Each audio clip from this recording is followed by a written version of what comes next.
Frank Gaffney, as disturbingly, you, the Committee on the Present Danger, many of my best contacts throughout, says there's something that's a little uneasy now about Taiwan and the ramp up of this kinetic show of force of the Chinese Communist Party. What say you, sir?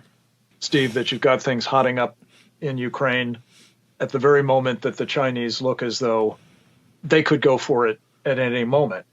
And this is one of the most important takeaways from the analysis that our Committee on the Present Danger China has been doing for about 4 years now, by the way, is the Chinese have inexorably enhanced their ability to essentially go from a standing start to some kind of operation against Taiwan. It could be just a blockade. That's relatively easy.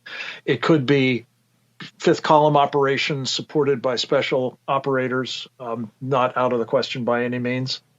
It could, though, I'm afraid, involve much more far-reaching attacks than just on Taiwan. We see a very high altitude aerial surveillance platform over the Philippines at the moment, staring down at Subic Bay, where we might be restoring our presence, something you remember from the old days.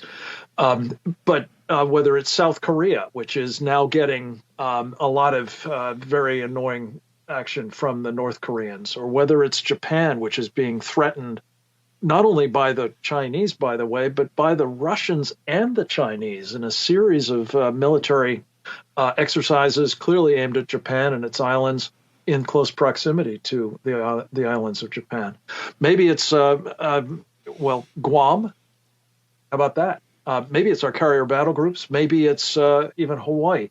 Not least, Steve, because Chi Hao-chen, about 20 years ago, he was the defense minister of China, general officer, said in a closed meeting of party cadre, there's going to be a lot of talk about Taiwan, but the main enemy is the United States, and we're going to be acting against it. And they've got a lot of efforts underway, I think, to do just that. So this could go ugly very, very quickly. And I think that the point is, we've been saying for, at least since April of 2021, there are specific things that we could do to make that a much less appetizing idea for the Chinese Communist Party. By and large, none of them have been done.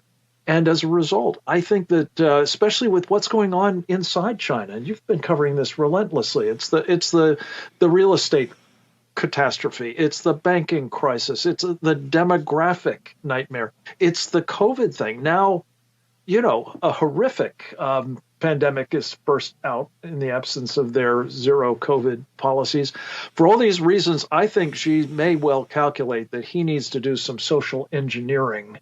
And the way totalitarians do that is to get people focused on something else. Rally around the flag, fight that foreign enemy. With all the other geopolitical, because they're trying to control the Eurasian landmass, you saw Turkey now, looks like they've thrown in with Russia, Iran, Pakistan, with the CCP on trying to consolidate the Eurasian landmass. But you said relatively easily they could do an air and naval blockade and mount a major fifth column. Remember, about a third of the Chinese population in Taiwan is pro-CCP. You had the guy Guo Run, who was CCP, owns the Big Apple contract manufacturer. Is it that you think right now the Seventh Fleet could not break an air and naval blockade, or that the political parties and the political pressure in Taiwan could not put down a fifth column? If you think those two things are achievable, then this thing is 45 seconds to midnight then on the clock.